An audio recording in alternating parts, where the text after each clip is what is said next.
네, 교수님 감사합니다. 네, 방금 소개받은 IT 커뮤니케이션 연구소 김덕진 소장입니다. 반갑습니다. 네. 제가 이 행사에 거의 3년째인가 4년째 이제 나오는 것 같은데요. 올해는 좀 주제가 바뀌었습니다. 그러니까 작년까지 다오 얘기나 이제 블록체인이나 NFT 얘기를 했는데 올해는 생성형 인공지능이라는 키워드를 가져왔습니다. 그도 그럴 게 원래는 처음에 저에게 제안 주셨던 질문은 블록체인 생성형 인공지능을 만나다거든요. 근데 제가 일부러 바꿨습니다. 생성형 인공지능이 이제 블록체인을 만나야 돼요. 그렇기 때문에 제가 이렇게 제목을 줬고요. 그래서 저는 오늘 생성형 인공지능에 대한 전반적인 이야기를 드릴 겁니다.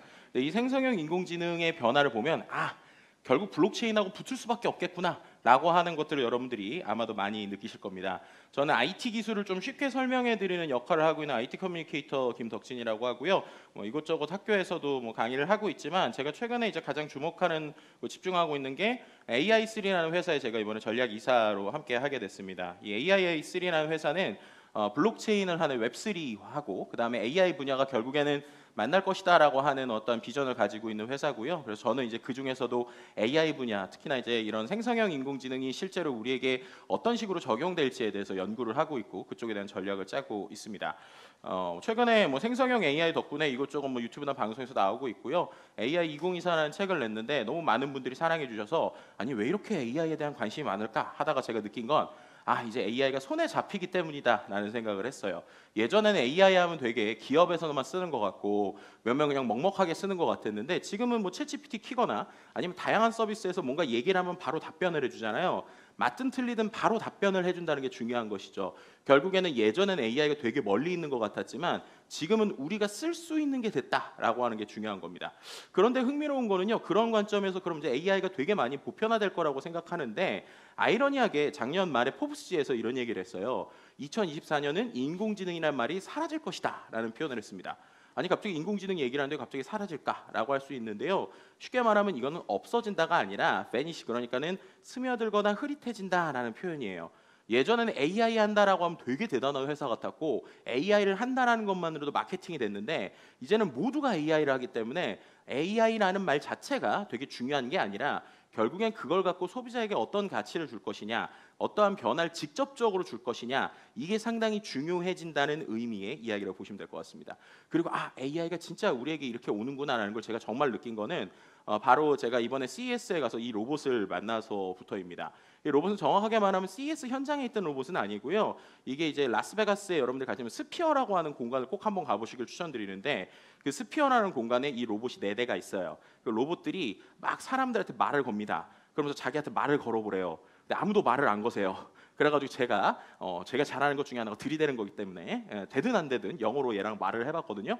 실제로 어떻게 AI랑 말을 할 수 있는지 한번 보도록 하겠습니다. If you would like to have a conversation with me, please come forward and raise your hand so I am aware you would like to communicate with me. Hello, my great friend. Welcome. My name is Aura. Hello, my name's David. Hello, David. It is a pleasure to meet you. Where are you visiting from, David? I'm visiting CES. Do you know about CES? You are here for the Consumer Electronics Show. Is that correct, David? Sure. What are you most looking forward to at the conference? I want to see artificial intelligence, especially you. Apparently, you have no need to attend CES any longer as you are here conferring with me right now. 네, CES 다 봤죠. Exactly. Oh, anyway, I think you're very pretty. Oh, David. You know just what to say to a humanoid robot. If I were capable of blushing, I certainly would be. Would you like to take a selfie with me, my new friend, David? Cool. Okay. Wait a second. Cool indeed. Geez, AI가 치즈라고 외칩니다. 그렇죠? geez, 3, 2, geez. 1, cheese. 네, 저렇게 해가지고 인공지능 친구가 생겼습니다. 어이가 없죠. 저도 되게 어이가 없었어요. 왜냐하면 저 로봇을 2022년에는 CES 부스에서 봤거든요. 근데 그때는 아메카란 이름의 로봇이었고 표정 변화를 되게 잘한다고 그랬는데 말을 저렇게 잘하지 못했습니다. 근데 생성형 인공지능이 결국 그런 거 해주는 거죠. 기업이 가지고 있는 데이터에 이른바 활용점점을 찍어준다라고 표현하는데 어떻게 하면 이게 더 자연스럽게 소비자에게 소통을 할 수 있을까라고 하는 것들이 생성형 AI가 해주는 6개의 역할입니다. 그리고 이런 기술은 이제는 글자뿐만 아니라 다양한 멀티미디어들을 소화할 수 있는 멀티모달 형태로 변화하고 있어요. 특히나 최근에는 생성형 AI 하면 챗 GPT로 대표됐는데 오히려 클로드라는 녀석이 나와서 챗 GPT보다 더 높은 성능을 보여주고 있습니다. 그야말로 언어 모델의 춘추전국 시대가 열린 것이죠. 그리고 그럼에도 불구하고 오픈 AI는 소라라고 하는 영상 생성 모델을 가져오면서 사람들에게 상당히 놀라움을 주고 있는 상황입니다. 자, 그럼 멀티모달을 우리가 어떻게 쓸 수 있을까요? 상당히 직관적이고 뭐 제 책에도 많이 써놨는데 이런 겁니다. 찍고 물어보면 대답해 주는 거예요. 예를 들면 여러분들이 챗 GPT-4 앱을 갖고 사진을 찍습니다. 파일을 올려요. 그 다음에 이렇게 물어보는 거예요. 이 제품 뭐야? 이거 내가 판매하고 싶은데 누구한테 판매하면 좋을지 알려주고 임팩트 있는 카피라이트도 만들어줘. 이랬더니 얘가 어떻게 돼요? 웹캠으로 보인대요. 그리고 타겟 고객군은 저런 사람이래요. 그리고 카피라이트는 뽑는데 뭐라고 뽑습니까? 더 선명하게, 더 진실하게, 당신의 모든 순간을 완벽하게 포착하세요. 최고의 웹캠으로 완벽한 화질감 없이 이렇게 뽑아준다는 거예요. 여러분들 뭐 하면 돼요? 찍고 물어보면 되는 거겠죠. 사진 찍고 물어보면 얘가 대답을 이렇게 해주는 겁니다. 제가 신기해서 와 신기하다 막 이러면서 하고 있으니까 저희 와이프가 이거나 먹어 그러면서 저한테 이제 뭘 줘요. 그래서 제가 또 이거를 자랑하고 싶은 거예요. 그래서 이번에 어떻게 했느냐? 이거를 또 찍어서 올리면서 야 내가 이거 인스타그램에 올리려고 그러는데 네가 어울릴 만한 글과 해시태그를 만들어줘 부탁해 이렇게 시켰어요. 그랬더니 얘가 어떻게 돼요? 아주 오글거리게 글을 써줍니다. 그죠? 근데 여기서 이제 중요한 포인트가 있어요. 어떤 포인트가 있어요? 보시면 저기에 그 피자랑 감자튀김이 있잖아요. 그걸 얘가 정확하게 인지하고 피자랑 감자튀김에 이모티콘을 만들어준다는 겁니다. 이게 뭐예요? 멀티모달이 이런 겁니다. 그러니까 이미지를 그린다는 것뿐만 아니라 이미지에 있는 내용들을 인식을 해서 그걸 갖고 우리에게 뭔가를 주는 거예요. 그럼 여러분들도 뭐 하면 돼요?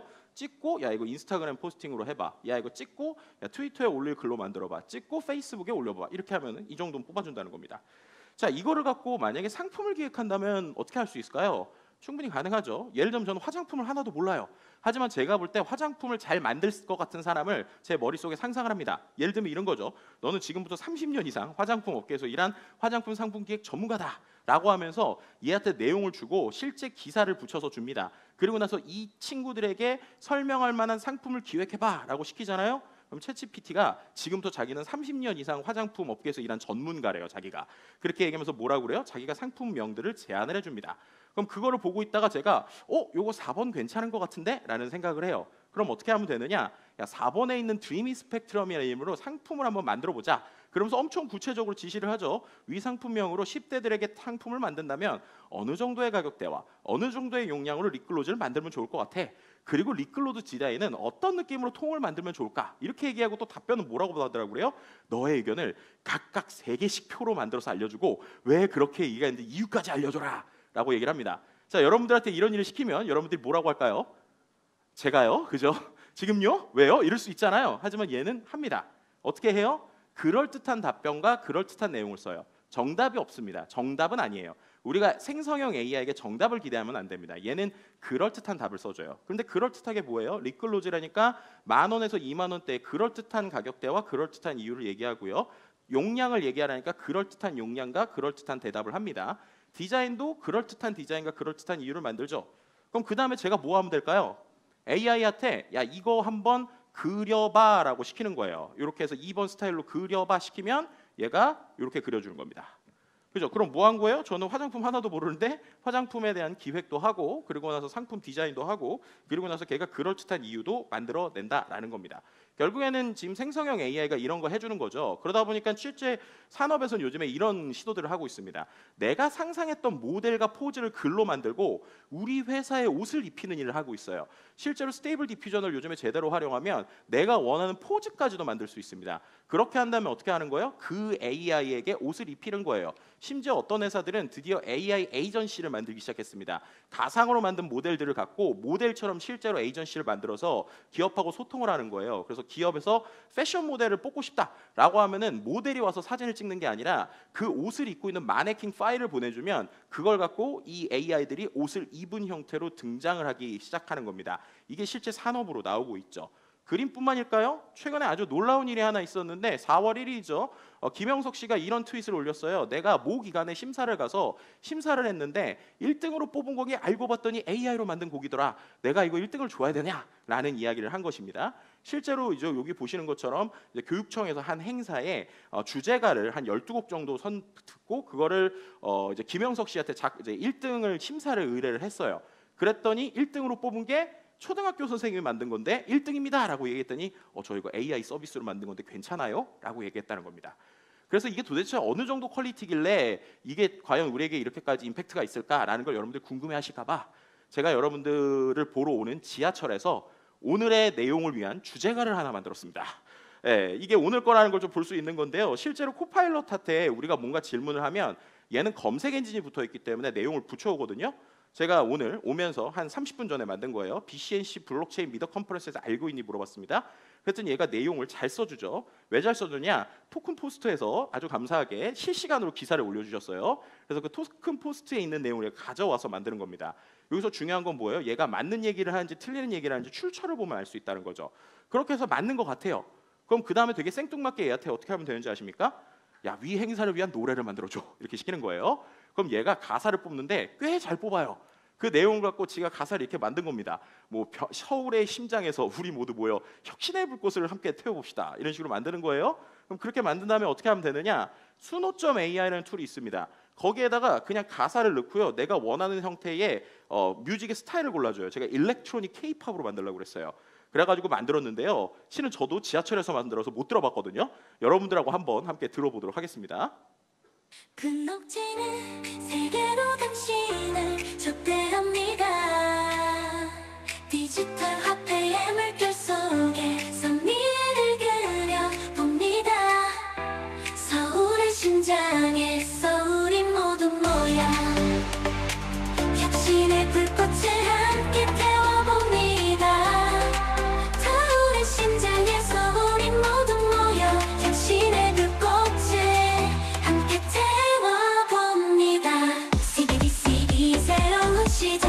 여러분 잠이 확 깨겠네요. 그죠? 중앙은행의 디지털 화폐 새 시대의 신호다. 기사와 함께하는 이 자리에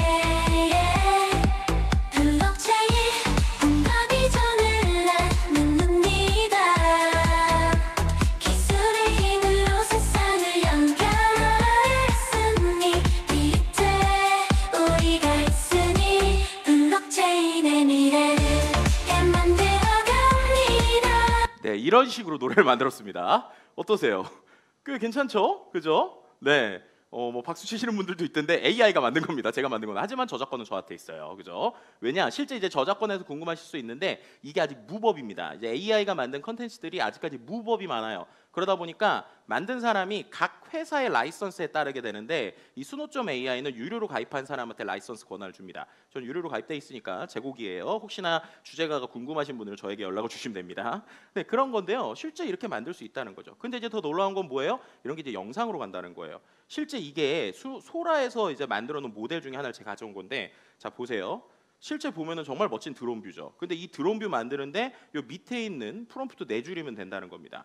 보시면 드론 카메라가 어쩌고저쩌고 썼잖아요. 근데 저거를 쓰려면 중요한 포인트는 영화 감독 수준의 머릿속에 그 그림을 그릴 수 있는 능력이 있어야 돼요. 근데 그런 사람들이 영화 속에 머릿속에 있는 시나리오를 만들고 연출을 얘기만 하면 영상으로 만들어 시대가 온다는 거죠. 그럼 여기서 우리가 말하는 저 4글자의 줄, 4줄의 저 프롬프트가 얼마나 큰 의미를 가질지를 생각해 보시면 블록체인하고 자연스럽게 저게 연결될 수 있겠구나라는 아이디어를 여러분들이 얻으실 거예요. 왜냐하면 실제로 충격의 소라를 보면서 우리가 되게 놀랐던 것 중에 하나는 제가 물리적인 법칙을 이해하는구나, 되게 놀랍구나, 야 제가 저 정도 쓰면은 이렇게 돼라고 했는데 언론들에서 몇 개서 잘못 얘기하셨던 게 한두 줄이면 된다고 그랬거든요. 그렇지 않아요. 실제로 그 사이트에 들어가시면 more를 누를 수 있습니다. 그럼 실제 프롬프트를 길을 보면 저런 식으로 최소 반 페이지 분량 정도의 프롬프트를 쓰게 돼요.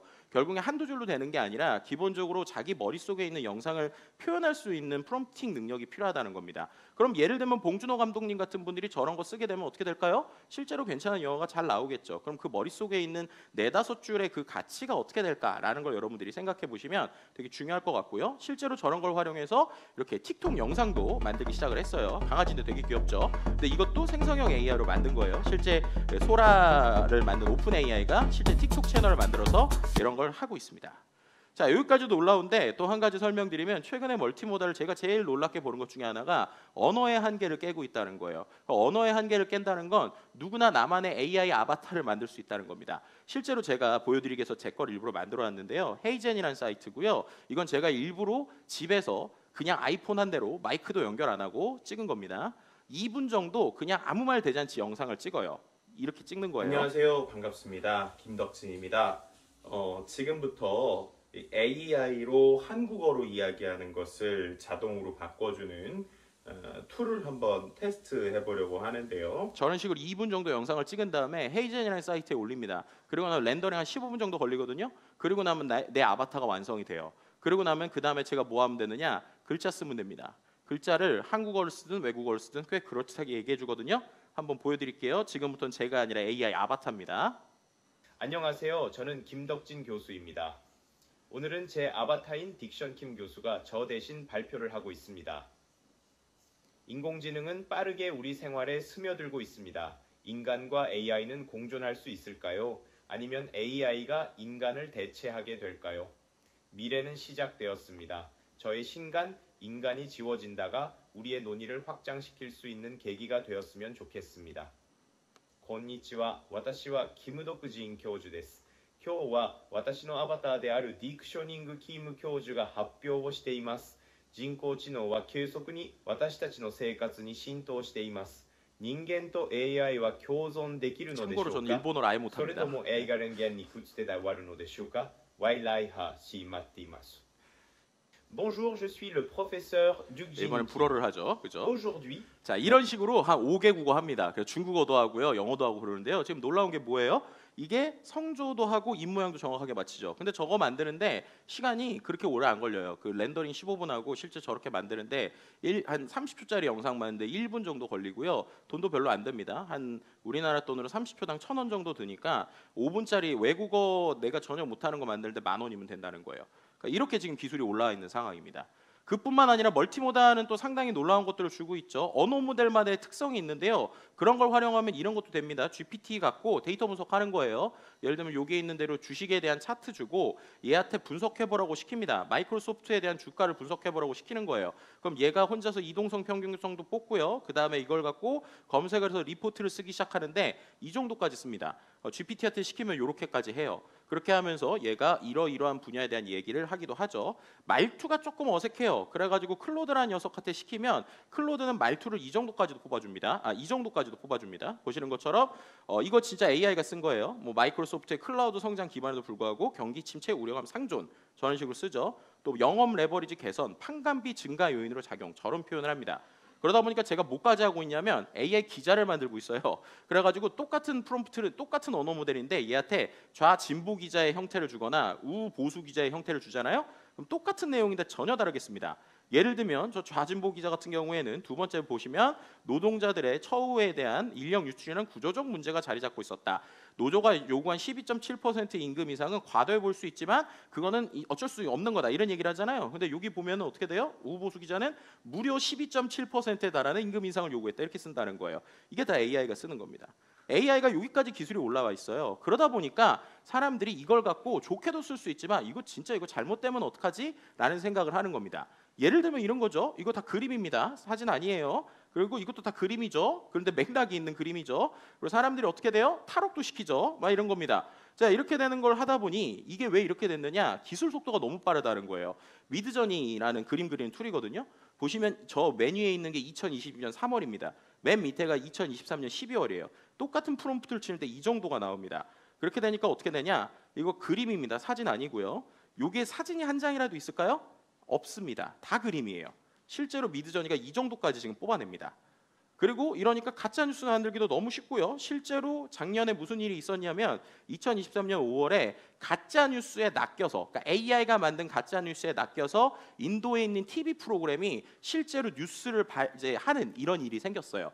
그리고 나서 실제 사과를 했지만 이미 뭐 주식시장도 출렁출렁 거렸던 일입니다. 자, 이렇게 생성형 AI는요, 사람들에게 많은 비즈니스 환경에 영향을 주고 있어요. 특히나 화이트 컬러들에게 영향을 주기도 하고, 또 컨텐츠 산업과 보안에 대한 상당한 고민을 갖게 합니다. 자, 그러다 보니까 이게 지금 더 이상 놀라기만 하는 시대는 지나가고 있고요. 어떻게 사용성을 높이고 돈을 벌 것인가, 잘하는 것에 집중하는 시대, 또 이것에서 사용자들은 나에게 어떻게 도움을 줄 것인가에 관심이 많습니다. 여러분들 머릿속에 분명히 블록체인과 관련된 여러 가지 아이디어가 떠오르셨을 거예요. 그런 것들을 잠깐 정리하면 이런 겁니다. 인증 분야에서 상당히 많은 변화가 필요해요. 오남용이 크거든요. 그럼 이걸 어떻게 확인할 것인가? 생성형 AI 결과물에 워터마크를 씹는다고 이게 해결이 될 것인가? 아니면은 신원에 대한 인증이 필요한 것 아니냐라는 얘기가 나오고요. 앞서서 보이신 것처럼 제가 만든 것들이 수많은 저작권에 대한 문제, 비즈니스에 대한 문제가 많이 있습니다. 그럼 그런 부분을 블록체인과 NFT가 어떻게 해결할 수 있을지는 아무리 생각해도 결국에는 생성형 AI가 블록체인을 원할 수밖에 없다라는 게 제 의견입니다. 왜냐하면 이제 우리가 이런 걸 잘 봐야 되는 게 우리가 그렇지 않으면 이렇게 될 수 있기 때문이에요. Humans are hooked, machines are learning이라고 써 있죠. 결국 기계는 그저 공부하는데 인간은 낚인다라는 겁니다. 그렇기 때문에 결론인데요. 우리가 보색에 추월당하고 싶지 않다면 우리 스스로 보처럼 행동하는 걸 멈추고 AI가 잘하는 건 AI에게 시키고 인간이 잘하는 것은 인간에게 시키는 이런 것들이 필요하지 않을까 싶습니다. 그렇지 않으면 AI가 사람을 대체하는 게 아니라 AI를 활용하는 사람이 그렇지 않은 사람을 대체할 수 있기 때문인데요. 블록체인과 생성형 AI가 어떤 식으로 만나게 될지 여러분들이 그 미래를 같이 그려보시고 거기서 수많은 다양한 비즈니스 아이디어를 찾으셨으면 좋겠습니다. 이상으로 제 발표를 마치도록 하겠습니다. 감사합니다.